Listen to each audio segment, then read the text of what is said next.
Quatrième adjoint, Philippe Delarue, sécurité, circulation, police, pompiers, informatique, nouvelles technologies, fête des fleurs.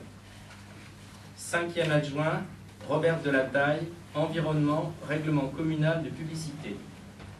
Sixième adjoint, Jean-Philippe Schweizer, culture. Septième adjoint, Christine Lerat, scolaire, organisation, fonctionnement des écoles, relations avec le corps enseignant et conseil d'école. Sport. Huitième adjoint, Daniel Godard, travaux de bâtiments et de voirie, commission communale de sécurité, transport. Conseiller municipal délégué, Nicolas Vattard, au développement économique, commerce, marché communal. Conseiller municipal délégué, Laurence Dantoire de Vrincourt, communication et concertation, comité de quartier, relations publiques, manifestations, location des salles.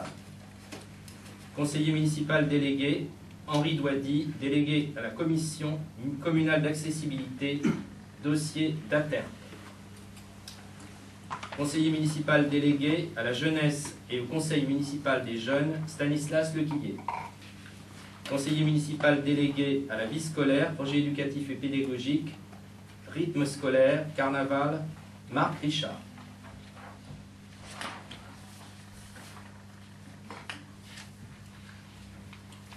Je vais passer au point suivant. Délégation du conseil municipal au maire. Alors, conformément aux articles L. 21, 22, 22 du Code général des collectivités territoriales, le maire peut, par délégation du conseil municipal, être chargé en tout ou partie et pour la durée de son mandat. Vous avez sur la page 3 les différentes délégations possibles conformément aux articles du Code général des collectivités territoriales. Nous avons choisi d'en retenir 22 dont je vais vous donner lecture. Arrêter et modifier l'affectation des propriétés communales utilisées par les services publics municipaux. Fixer les tarifs des droits de voirie, de stationnement, de dépôt temporaire sur les voies et autres lieux publics. Procéder à la réalisation des emprunts destinés au financement des investissements prévus par le budget et de passer à cet effet les actes nécessaires dans la limite du montant de l'article 16 des recettes du budget d'investissement, du budget primitif en cours, augmenté du même article du budget supplémentaire, des décisions modificatives et des reports constatés de l'exercice précédent, et aux opérations financières utiles à la gestion des emprunts, y compris les opérations de couverture des risques de taux et de charges dans les conditions suivantes. Emprunt. Les emprunts pourront être à court, moyen ou long terme, libellés en euros, avec possibilité d'un différé d'amortissement et ou d'intérêt, au taux d'intérêt fixe et ou indexé sur l'Euribor, révisable ou variable, à un taux effectif global TEG compatible avec les dispositions légales et réglementaires applicables en cette matière. En outre, le contrat de prêt pourra comporter une ou plusieurs des caractéristiques ci-après. Les droits de tirage échelonnés dans le temps avec faculté de remboursement et ou de consolidation par mise en place de tranches d'amortissement, la faculté de modifier une ou plusieurs fois l'index ou le taux relatif au calcul du ou des taux d'intérêt, la possibilité de réduire ou d'allonger la durée du prêt, la faculté de modifier la périodicité et le profil de remboursement. Par ailleurs, le maire pourra, à son initiative, exercer les options prévues par le contrat de prêt et conclure tout avenant destiné à introduire dans le contrat initial une ou plusieurs des caractéristiques ci-dessus. Opération financière utile à la gestion des emprunts. Au titre de la délégation, le maire pourra procéder au remboursement anticipé des emprunts en cours avec ou sans annuité compensatrice, selon les termes convenus avec l'établissement prêteur, et contracter éventuellement tout contrat de prêt de substitution pour refinancer les capitaux restants dus et, le cas échéant, les indemnités compensatrices. Plus généralement, décider de toutes opérations financières utiles à la gestion des emprunts.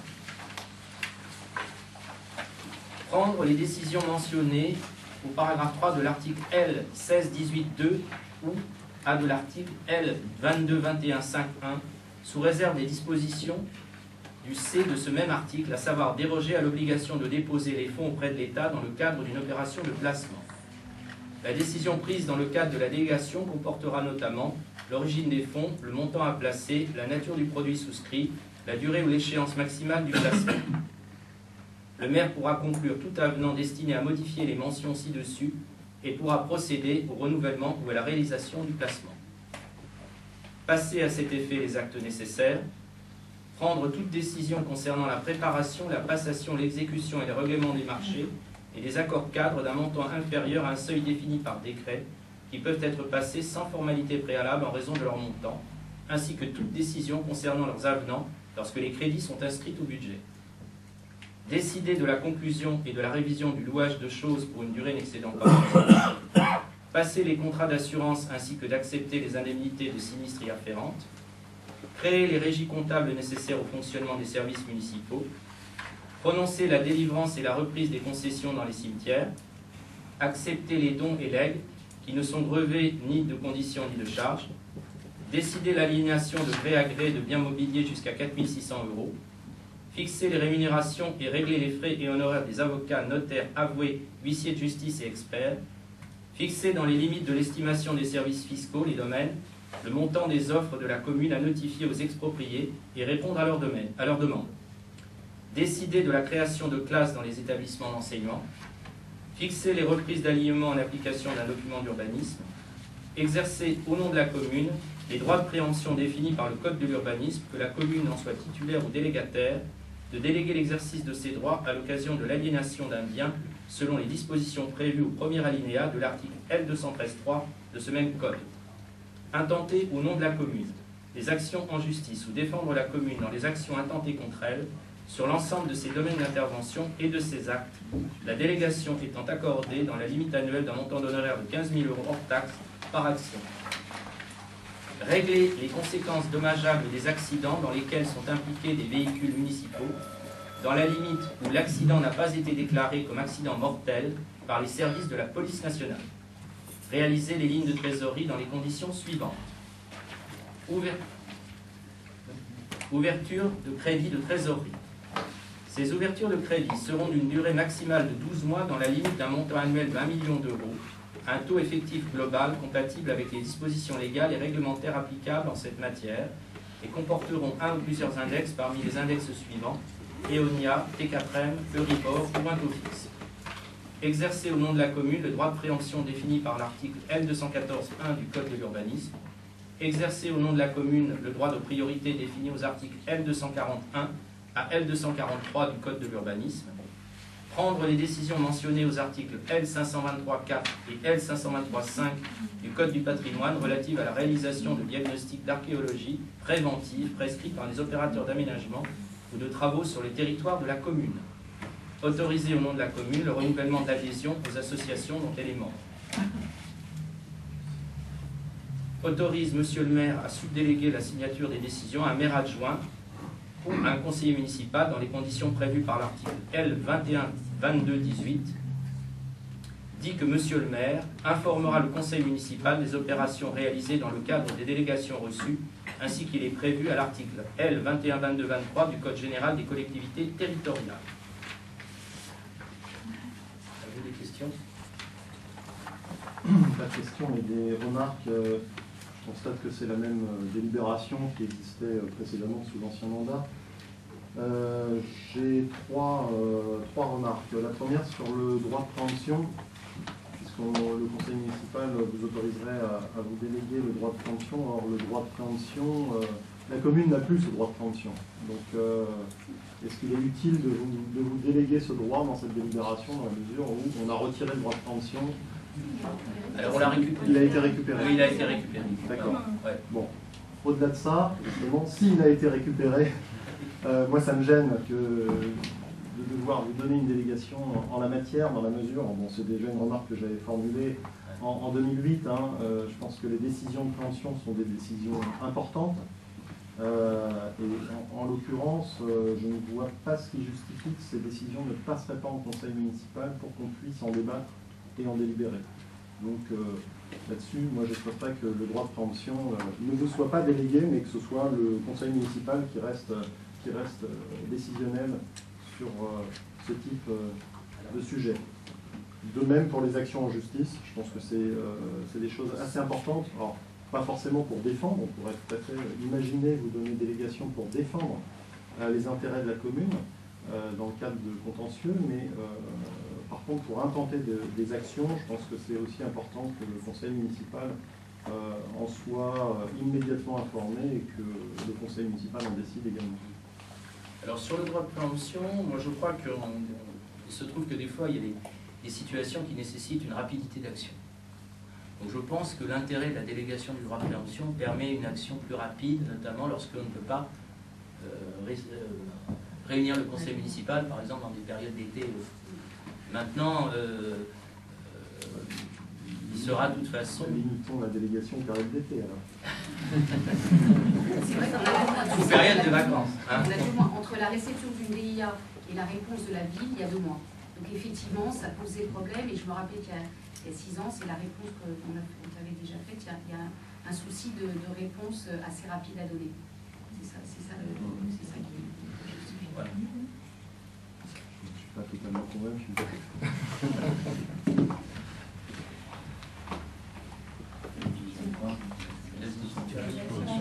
Les actions en justice, c'est la même remarque. Je pense que c'est des choses qui, pareil, devraient être débattues en conseil municipal. Notamment pour intenter les actions. Pas pour défendre, parce que justement pour défendre, il faut de la réactivité, et donc c'est normal que vous ayez cette délégation. Mais pour intenter les actions, je pense que c'est important que le conseil municipal puisse en débattre. C'est relativement limité, mais je pense qu'on peut en informer aussi le conseil municipal. Mais ça n'empêche pas d'informer le conseil municipal. Non, mais de toute façon, toute décision qui est prise sur le fondement de cette délégation fait l'objet d'une information. Bien sûr, à partir du moment où il y a une information. Mais je pense qu'il y a des sujets importants qui méritent mieux qu'une information, qui méritent un débat et une expression de l'Assemblée délibérante. Oui, c'est vrai que si on a un référé à faire ou quelque chose, c'est pareil, c'est un problème de rapidité d'intervention. Je pense qu'on se retrouve dans le même cas de figure. On se retrouve dans le même cas de figure.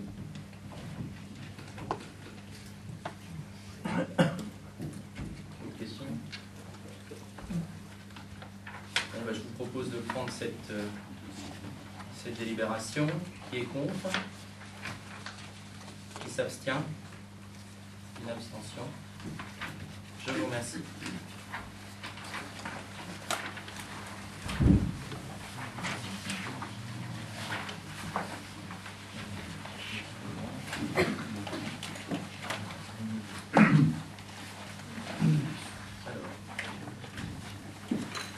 Création d'une commission des finances, composition et nomination de ses membres. Conformément à l'article L. 21-21-22 du Code général des collectivités territoriales, le conseil municipal peut former au cours de chaque séance des commissions chargées d'examiner des questions soumises au conseil, soit par l'administration, soit à l'initiative d'un de ses membres. Elles portent sur des affaires d'intérêt local dans les domaines les plus divers, finances, sociales, enseignement, urbanisme, environnement, habitat. Ces instances sont convoquées par le maire, par les présidents de droit, dans les 8 jours suivant leur constitution, ou à plus bref délai sur la demande de la majorité des membres qui les composent. Lors de leur première réunion, les commissions désignent un vice-président qui peut les convoquer et les présider si le maire président de droit est absent ou empêché.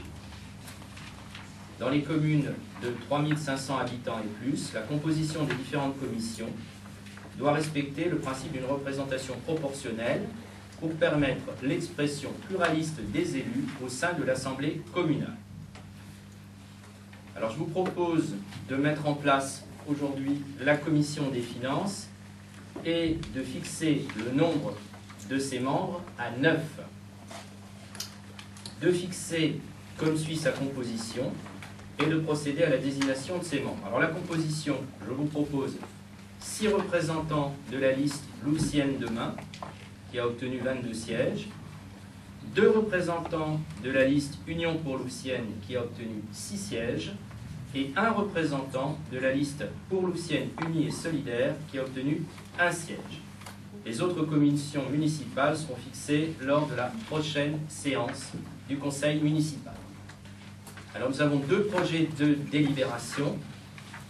La première délibération concerne le nombre des membres de la commission des finances que je vous propose de fixer à 9. Qui est contre? Qui s'abstient? Donc adopté à l'unanimité, 9 membres. Deuxième projet de délibération. Le deuxième projet de délibération, c'est donc les membres de la commission des finances. On vous a donc distribué à ce fait une feuille spéciale pour le vote, un bulletin de vote. Donc je vais lire les membres qui ont été proposés par les différentes formations. Donc le maire président de droit, moi-même. 6 membres pour Loussienne demain, qui sont Pascal Hervier, Stéphanie Dia, Jean-Philippe Schweizer, Nicolas Vattard, Daniel Godard et Marc Richard. 2 membres pour Union pour Loussienne, André Van Holbeck et Philippe Chrétien. 1 membre pour Loussienne Unie et Solidaire, Pascal Leprêtre.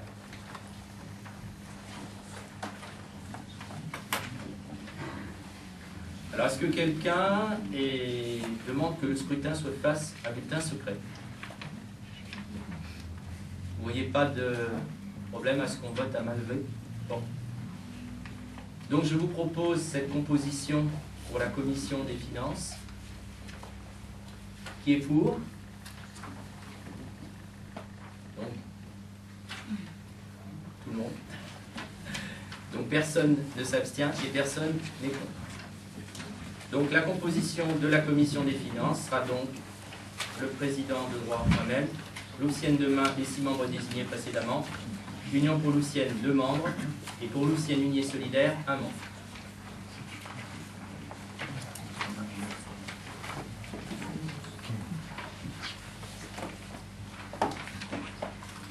Fixation du nombre de représentants du conseil municipal siégeant au conseil d'administration du centre communal d'action sociale. Le Centre communal d'action sociale est un établissement public administratif communal gérant pour le compte de la ville un certain nombre de services et d'équipements publics. Accueil de la petite enfance, accueil périscolaire, services aux seniors, prestations en faveur des personnes en difficulté, en faveur des personnes handicapées. Le CCAS est dirigé par un conseil d'administration présidé de droit par le maire, délibère sur les orientations politiques à prendre en matière d'action sociale, les tarifs des prestations et budget à voter.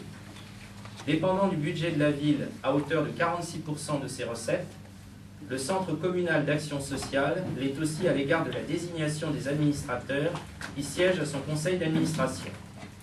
C'est en effet le conseil municipal qui détermine le nombre d'administrateurs qui y siègent en référence à l'article R. 123.7 du Code de l'action sociale et des familles.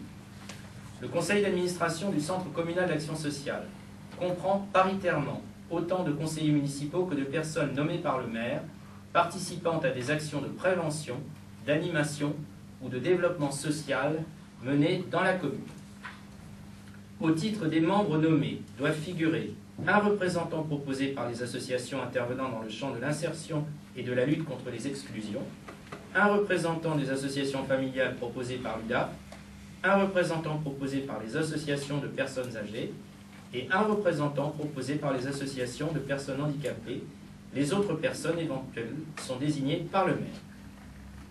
Il est proposé de fixer à 5 conseillers municipaux le nombre des représentants du conseil municipal au sein de ces instances.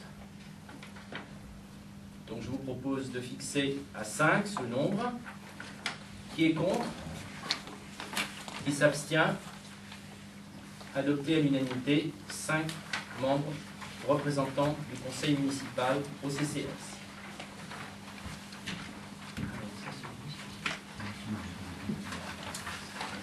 Élection des représentants du conseil municipal au conseil d'administration du CCS. À la suite de la fixation du nombre de sièges d'administrateurs devant composer le conseil d'administration au centre communal d'action sociale, il appartient au conseil municipal ensuite de procéder à l'élection de ses représentants appelés à y siéger. Celle-ci doit intervenir dans les 2 mois suivant l'installation du conseil municipal, article R. 123.10 du Code de l'action sociale et des familles. L'article R 123.8 du Code de l'action sociale et des familles en précise les modalités, à savoir élection au scrutin de liste à la représentation proportionnelle au plus fort reste sans panachage ni vote préférentiel, le scrutin est secret. Chaque conseiller municipal ou groupe de conseillers municipaux peut présenter une liste de candidats même incomplète. Les sièges sont attribués aux candidats d'après l'ordre de présentation sur chaque liste. Les conseillers municipaux intéressés pour siéger au conseil d'administration du CCAS sont donc invités à présenter une liste selon les modalités définies à l'article précité.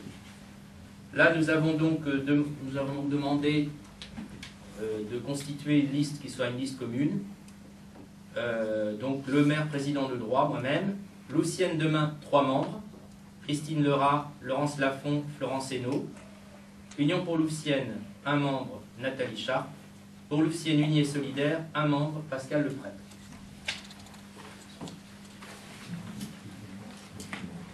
Est-ce que vous ne voyez pas d'inconvénient? Est-ce qu'on vote à main levée?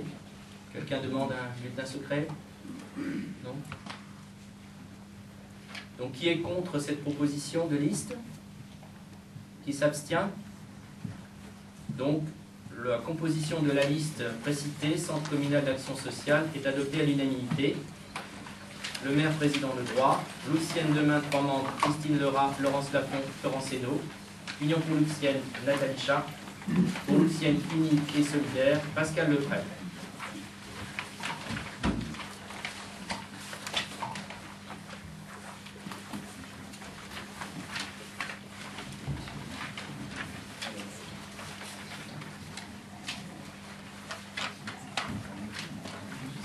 Alors, composition de la commission d'appel d'offres.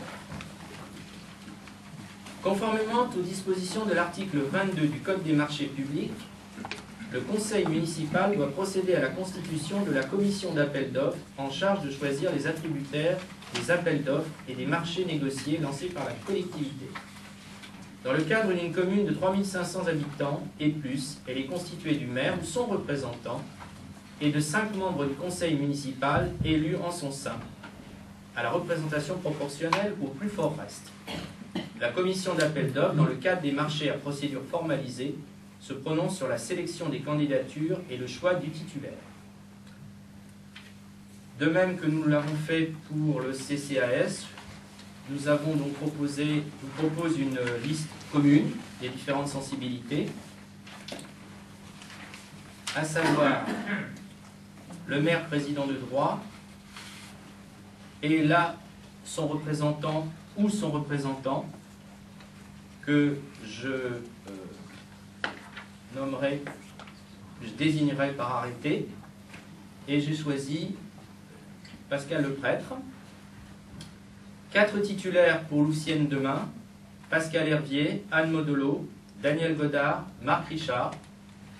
4 suppléants pour Lucienne Demain, Anne-Laure Pozzo-Deschanel, Henri Douady, Christine Lerat, Jean-Baptiste Closure, et 2 membres pour Union pour Lucienne, Philippe Chrétien, titulaire, et Stéphane Pillet, suppléant. Personne ne s'oppose à ce que l'on vote à main levée.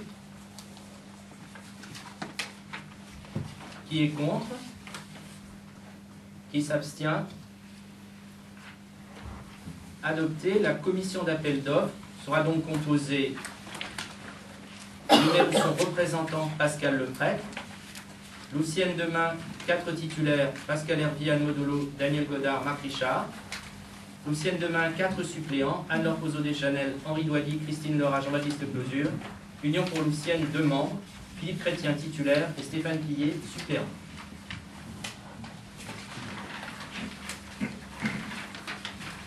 Donc la délibération concernant la désignation du représentant du maire est retirée, car le représentant du maire sera donc désigné par arrêté, et je désignerai Pascal Leprêtre pour me représenter.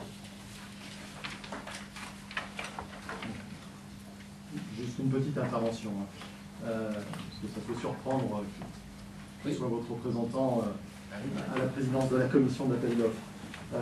Comme vous le savez, cela fait des années que je plaide afin que le rôle de l'opposition municipale soit renforcé à Lucienne. afin de garantir le bon fonctionnement de la démocratie locale, mais aussi de permettre le maximum de transparence dans un certain nombre de dossiers municipaux. C'est ce que j'avais rappelé vendredi dernier ici même. Et je m'étais moi-même engagé durant la campagne municipale à renforcer les pouvoirs de l'opposition en lui confiant la présidence de certaines commissions, comme la commission des finances ou la commission d'appel d'offres. C'est une pratique assez courante aujourd'hui dans les institutions, que ce soit à l'Assemblée nationale, la commission des finances est présidée par un élu de l'opposition, au Conseil régional d'Île-de-France, c'est la même chose. Dans de très nombreuses mairies de gauche ou de droite, les commissions des finances ou les commissions d'appel d'offres sont souvent présidées désormais par des élus de l'opposition, comme à Nice par exemple. Le président de la commission d'appel d'offres est un élu de l'opposition. Et j'avais été également signataire pendant la campagne d'une charte d'une association qui s'appelle Anticor, une association qui promeut la transparence dans les affaires publiques et qui préconise dans ses recommandations effectivement que la commission d'appel d'offres soit présidée par un élu de l'opposition. Donc confier la présidence de la commission d'appel d'offres à l'opposition, pour moi, c'est placer sous le contrôle de la vigilance de celle-ci l'attribution des marchés publics de la ville. Et je rappelle que cette commission, contrairement aux autres, a un rôle décisionnel et que le président a voix prépondérante lors des votes. Et donc c'est la raison pour laquelle j'ai bien entendu accepter cette proposition. Ça va tout à fait dans le sens de la transparence dont nous avions discuté lors de notre réunion. Et d'ailleurs, je vous rappelle que j'ai proposé, je l'ai dit dans le conseil municipal précédent, des places justement de responsabilité aux membres des oppositions. Petite remarque. Et on va faire une petite intervention à ce sujet. Lors de la rencontre de mercredi dernier que les élus de la liste Union pour l'Oufsienne ont eu avec vous, nous avons évoqué plus particulièrement 2 points. Le premier, concernait notre représentation au sein des commissions municipales. Et le second, justement, la possible nomination à un poste dit de responsabilité au sein de certaines instances extra-municipales notamment. En ce qui concerne le premier point, nous n'avons pas demandé autre chose que la proposition qui vous avait été faite en 2008 lorsque vous étiez dans l'opposition, à savoir 2 représentants au sein de chaque commission municipale. Donc c'est ce qu'on a vu tout à l'heure, c'est pourquoi nous n'avons pas émis d'avis défavorable par rapport à la constitution de ces dites commissions. En ce qui concerne le second point, vous avez évoqué la possibilité pour les membres de notre liste d'obtenir la présidence de certaines instances, comme la commission communale des impôts directs ou la caisse des écoles. Nous ne nous prononcerons pas sur le bien fondé de cette proposition, mais seulement sur les règles de bonne gouvernance qui nous semblent devoir prévaloir. En effet, en cas de désaccord, ou bien l'élu applique les orientations qui lui sont fixées et agit contrairement à ses idées, ou bien il agit selon ses convictions, et dans ce cas, il ne respecte pas les engagements qui lui sont fixés par la majorité municipale. En conséquence, cette seconde proposition nous paraît génératrice d'incohérence. C'est la raison pour laquelle nous ne comptons pas y donner suite. C'est votre choix, on en avait parlé, je vous avais également évoqué le principe de loyauté. J'ai noté, c'est noté.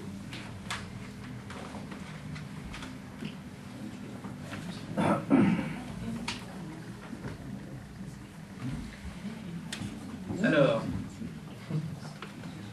désignation des représentants du conseil municipal au sein de la commission communale d'accessibilité.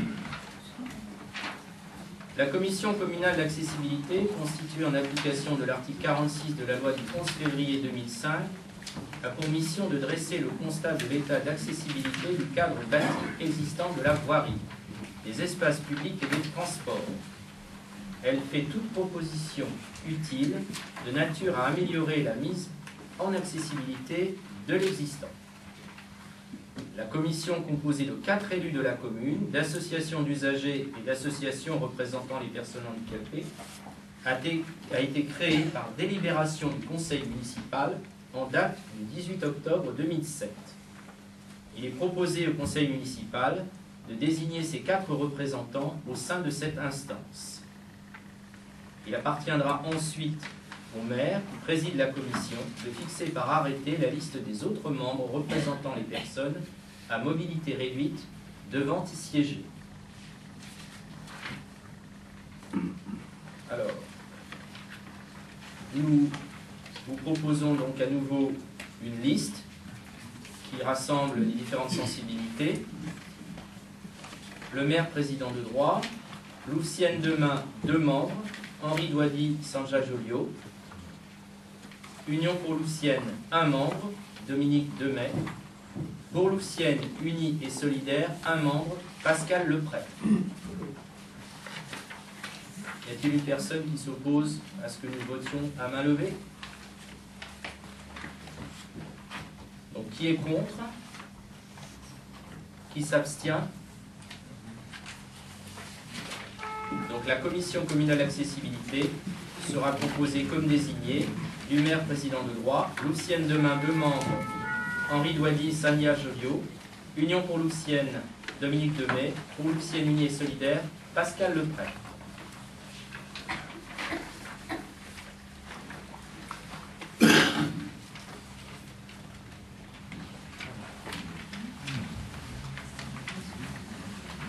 Désignation des membres du conseil municipal appelés à siéger à la commission communale des impôts directs. Conformément à l'article 1650 du Code général des impôts et dans les communes de plus de 2000 habitants, la commission communale des impôts directs comprend 17 membres, le maire ou son représentant, exerçant les fonctions de président, et 8 commissaires et leurs suppléants en nombre égal. Ces 16 commissaires et suppléants en nombre égal sont désignés par le directeur départemental des finances publiques sur une liste de contribuables en nombre double dressée par le conseil municipal. La liste doit donc comporter 16 noms pour les commissaires titulaires et 16 noms pour les commissaires suppléants.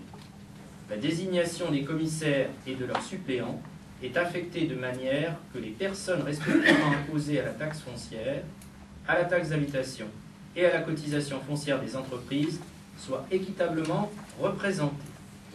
Le mandat des commissaires ainsi désignés prend fin avec le renouvellement général du conseil municipal.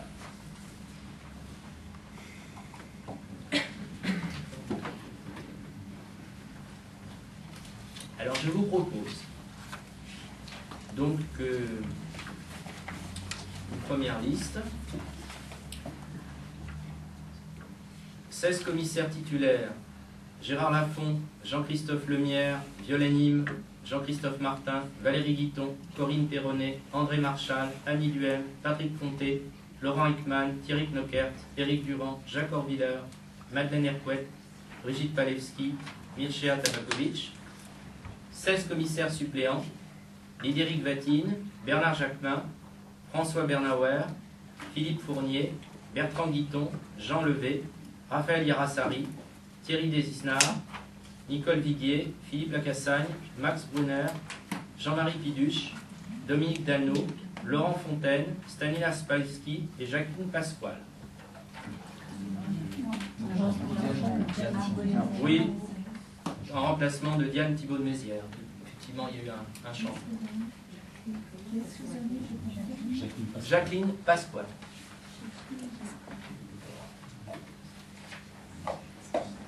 Est-ce qu'il y a une autre liste? Lors de notre réunion, vous m'avez fait part de ne pas vouloir participer. Vous n'avez pas de liste à présenter? Non, oui, effectivement, on laisse. Bon, c'est le maire qui désigne les personnes. Tout le monde n'a pas de prétention de ce côté-là.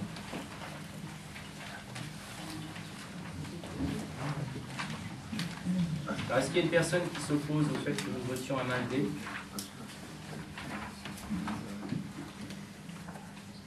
Qui est contre? Qui s'abstient? Donc la liste précédemment citée de la Commission communale des impôts directs est adoptée. Je ne vous ferai pas la relecture des membres, à savoir simplement que sur le bulletin que vous avez, il figure remplacer Diane Thibault de Mézières par Jacqueline Pasqua, pour que ce soit conforme.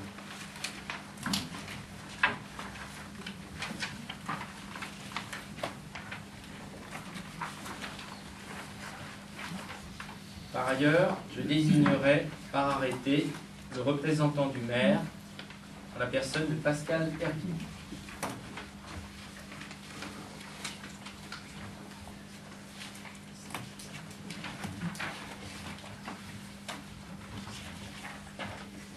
Désignation des membres du conseil municipal appelés à siéger à la Société anonyme d'économie mixte d'habitation de Louvciennes, également appelée SEM. L'article 15 des statuts de la SEM dispose que les représentants de la collectivité au sein du conseil d'administration soient désignés en son sein par l'assemblée délibérante de la dite collectivité, la durée de leur mandat étant équivalente à celle de l'assemblée qui les a désignés. Conformément donc à l'article L. 21-21-33 du Code général des collectivités territoriales, je vous propose de désigner les 5 représentants du conseil municipal au sein de la Société anonyme d'économie mixte de Louvciennes. Alors, je vous propose de constituer une liste rassemblant les différentes sensibilités, donc modifiée par rapport au bulletin que vous avez. Le maire président de droit, les représentants Pascal Hervier, Anne-Laure Pozzo-Deschanel, Pascal le prêtre et Philippe Chrétien. Ça va? Bon. Est-ce qu'il y a une personne qui s'oppose au vote à main levée? Donc je vous propose d'adopter ces représentants. Qui est contre? Qui s'abstient? Donc les membres de la Société anonyme d'économie mixte d'habitation de Louvciennes, le maire président de droit, Pascal Hervier, Anne-Laure Pozzo-Deschanel, Pascal le prêtre et Philippe Chrétien.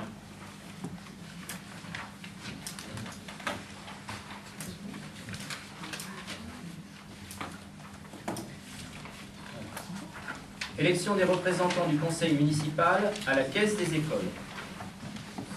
Conformément à l'article L. 21-21-33 du Code général des collectivités territoriales, le conseil municipal doit procéder à l'élection de ses représentants au sein de la caisse des écoles. Le comité de la caisse des écoles comprend le maire président de droit, l'inspecteur de l'éducation nationale chargé de la circonscription ou son représentant, un membre désigné par le préfet, 2 conseillers municipaux désignés par le conseil municipal, 3 membres élus par les sociétaires réunis en assemblée générale ou par correspondance s'ils sont empêchés. Si l'article R. 212-26 du Code de l'éducation précise que le comité de la caisse des écoles comprend 2 conseillers municipaux, le conseil municipal peut décider d'en désigner plus. Le comité de la caisse des écoles de Louvciennes en compte actuellement 6. Je vous propose à nouveau une liste pour rassembler toutes les sensibilités. Le maire président de droit, Louvciennes demain 4 membres, Christine Lerat, Stéphanie Bia, Samia Joliot, Marc Richard. Union pour Louvciennes, 1 membre, Dominique Demet. Pour Louvciennes Unie et Solidaire, 1 membre, Pascal le prêtre. Y a-t-il une personne qui s'oppose au vote à main levée? Qui est contre? Qui s'abstient? La caisse des écoles aura donc comme composition le maire président de droit, Louvciennes demain, Christine Lerat, Stéphanie Dia, Samia Joliot, Marc Richard, Union pour Louvciennes, Dominique Demet, pour Louvciennes Unie et Solidaire, Pascal le prêtre.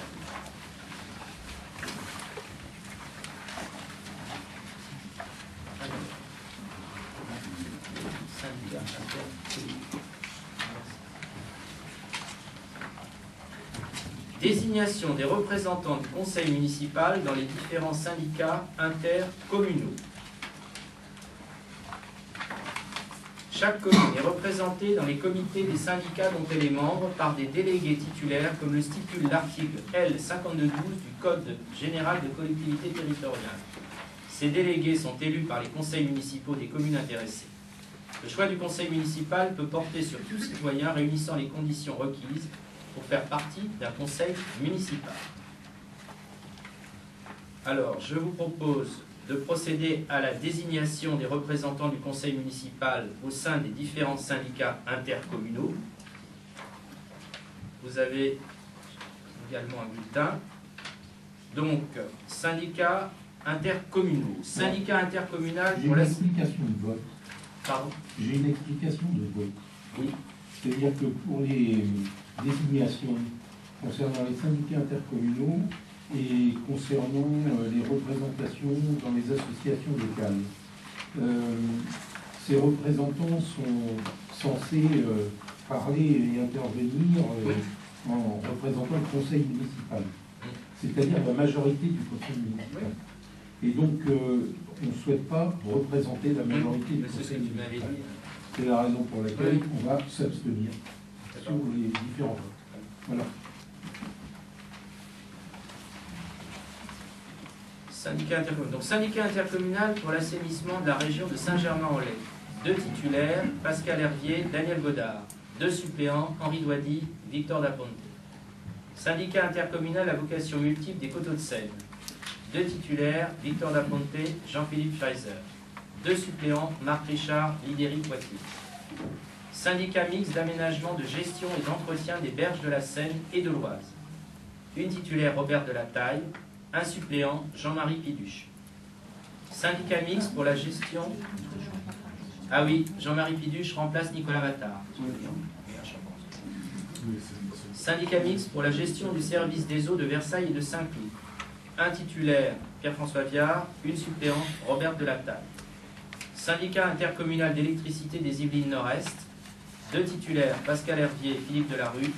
2 suppléants, Boleslas Palewski, Victor Daponte. Syndicat intercommunal pour le développement de la communication.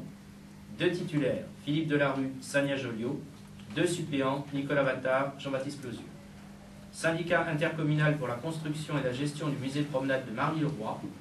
4 représentants, Philippe Delarue, Jean-Philippe Schreiser, Laurence Lafont, Lidéric Poitiers. Syndicat intercommunal pour le traitement des résidus urbains. 3 titulaires, Robert Delataille, Marine Jagnot, Jean-Marie Piduche. 1 suppléant, Jean-Baptiste Closieux. Syndicat intercommunal d'assainissement de la boucle de la Seine. 2 titulaires, Robert Delataille, Marine Jagnot. 2 suppléants, Nicolas Vattard, Béatrice Baumann. Syndicat intercommunal d'aviron des rives de Seine. 2 titulaires, Christine Lerat, Henri Douady. 2 suppléants, Stanislas Lequillet, Jean Levé. Syndicat intercommunal à vocation multiple de Saint-Germain-en-Laye.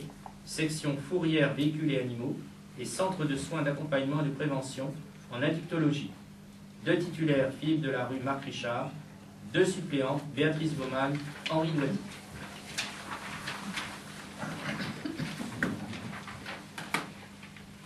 Donc, personne ne s'oppose au... Juste une petite intervention Pascal.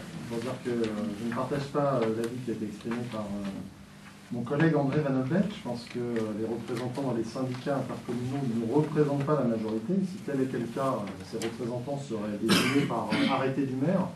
Alors c'est une délibération du conseil municipal et je pense qu'une commune, elle est représentée par sa diversité politique et par l'ensemble des élus qui composent le conseil municipal. Donc dans ces conditions, on siégera dans un certain nombre de syndicats intercommunaux, mais on ne représentera pas la majorité, bien entendu. Mais on représentera la commune.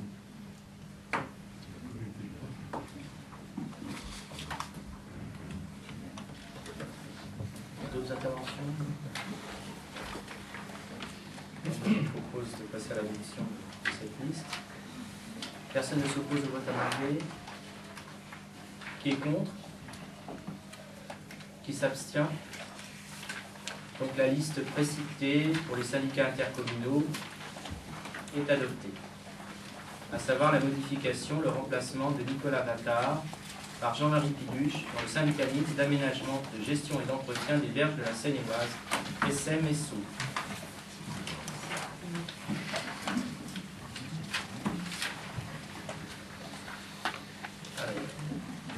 On va passer maintenant aux associations.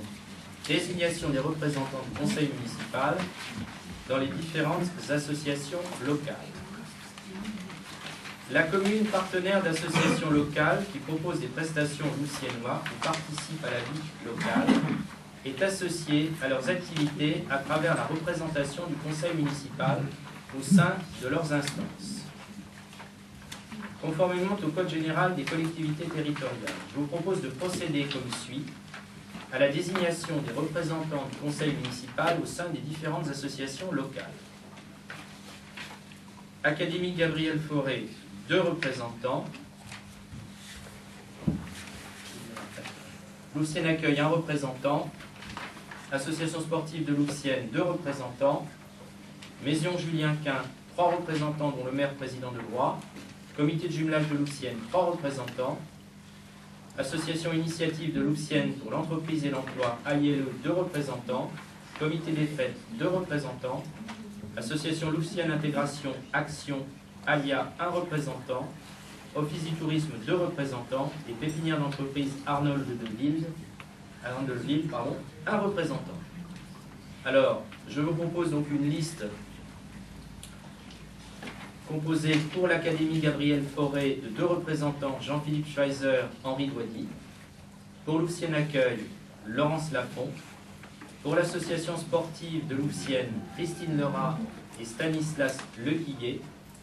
Pour la maison Julien Quint, Nicolas Vattard, Marc Richard, Stanislas Lequillet. Pour le comité de jumelage, Daniel Godard, Marc Richard, Laurence Lafont. Pour AILE, 2 représentants, Stéphanie Bia, Nicolas Vattard. Pour le comité des fêtes, Bernadette Caligari, Philippe Delarue. Pour ALIA, Béatrice Baumann. Pour l'Office du tourisme, Philippe Delarue, Béatrice Baumann. Et pour la pépinière d'entreprise, Arnold de Lille, Nicolas Vattard. Avez-vous des interventions? Non. Est-ce que quelqu'un s'oppose au vote à main levée? Donc je vous propose la liste des différentes personnes retenues pour les associations, telles que figurant sur un formulaire qui vous a été distribué et énoncé précédemment. Qui est contre? Qui s'abstient?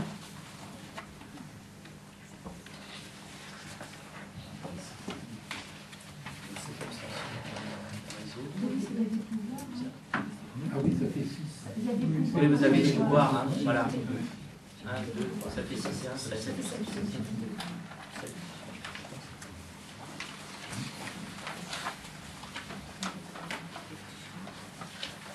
Donc, les listes figurant sur le formulaire qui vous a été distribué,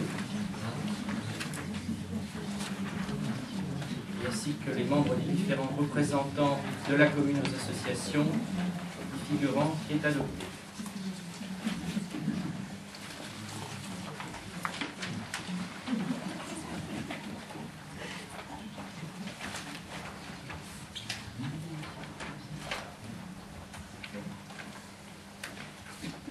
Fixation des indemnités aux élus locaux. Les fonctions de maire, d'adjoint et de conseiller municipal sont gratuites mais donnent lieu au versement d'indemnités de fonction destinées à compenser les frais courants inhérents à leur mandat. Lorsque le conseil municipal est renouvelé, la délibération fixant les indemnités de ses membres en application de l'article L. 2123-21 du Code général des collectivités territoriales intervient dans les 3 mois suivant son installation. Toute délibération du conseil municipal relative aux indemnités de fonction d'un ou de plusieurs de ses membres est accompagnée d'un tableau annexe récapitulant l'ensemble des indemnités allouées aux membres du conseil municipal. Article L. 2123-21 du Code général des collectivités territoriales. À titre exceptionnel, dans l'hypothèse où la délibération fixant les taux des indemnités des élus serait postérieure à la date d'installation du nouveau conseil et prévoirait une entrée en vigueur antérieure à cette date, les indemnités pourront être versées depuis la date d'entrée en fonction des élus. Le calcul des indemnités de fonction des membres des conseils municipaux est fixé en application du Code général des collectivités territoriales, article L. 2123-20 et suivants, complété par les dispositions de la loi 2002-276 du 27 février 2002 relative à la démocratie de proximité. Le conseil municipal détermine librement le montant des indemnités allouées dans la limite d'un taux maximal en pourcentage de l'indice 1015. Les délibérations fixant les indemnités de fonction peuvent être rétroactives à la date d'entrée en fonction des élus. Le montant global mensuel prévu par la loi est constitué d'une enveloppe maximum calculée comme suit. Enveloppe maximum, indemnité du maire 55% de l'indice brut 1015, indemnité des adjoints 22% de l'indice brut 1015 que multiplie 8 adjoints. En conséquence, il est proposé de fixer les taux des indemnités de fonction suivant le tableau suivant. Le maire, 55% de l'indice brut 1015, les adjoints au maire, 22% de l'indice brut 1015. Avez-vous des interventions? Oui, monsieur le maire, vous connaissez ma position sur les indemnités. Il s'agit d'une enveloppe dont le montant est fixé par les textes, donc ça ne se discute pas. Ce dont le conseil municipal décide, c'est de la répartition entre les membres du conseil municipal. Et moi, j'ai toujours considéré que cette enveloppe devait être dispatchée non pas entre le maire et ses adjoints, mais entre les 29 membres du conseil municipal, comme ça se pratique dans d'autres pays. Même à titre symbolique. Oui, enfin, voilà. Je vous ferai la même réponse que je vous ai faite, c'est-à-dire qu'il y a, je pense, une implication beaucoup plus importante des adjoints, souvent en termes de temps. Et comme cela est bien précisé, il s'agit d'un versement d'indemnité destiné à compenser les frais courants inhérents au mandat. Donc, on voit à l'évidence, les adjoints ont souvent des frais et des présences beaucoup plus importantes que les conseillers.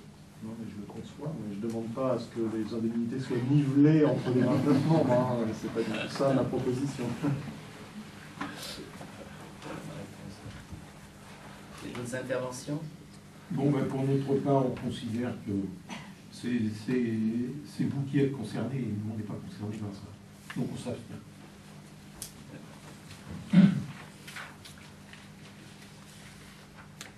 Donc, qui est contre? Qui s'abstient? Donc la délibération est adoptée avec donc 6 abstentions et 1 vote contre.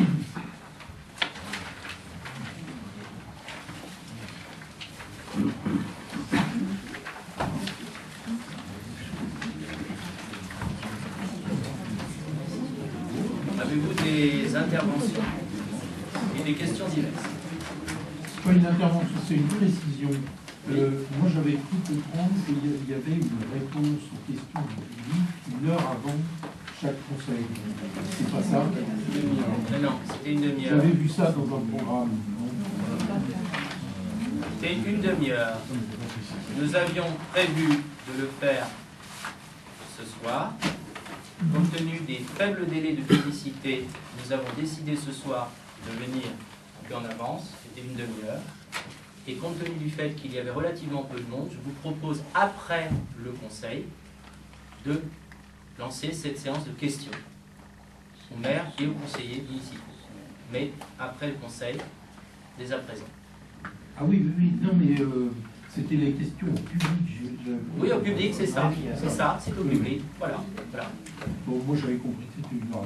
Enfin, Non, non, mais... une demi-heure, très bien. Voilà, donc vous n'avez pas de... Bon, Bon, ben, la séance est levée.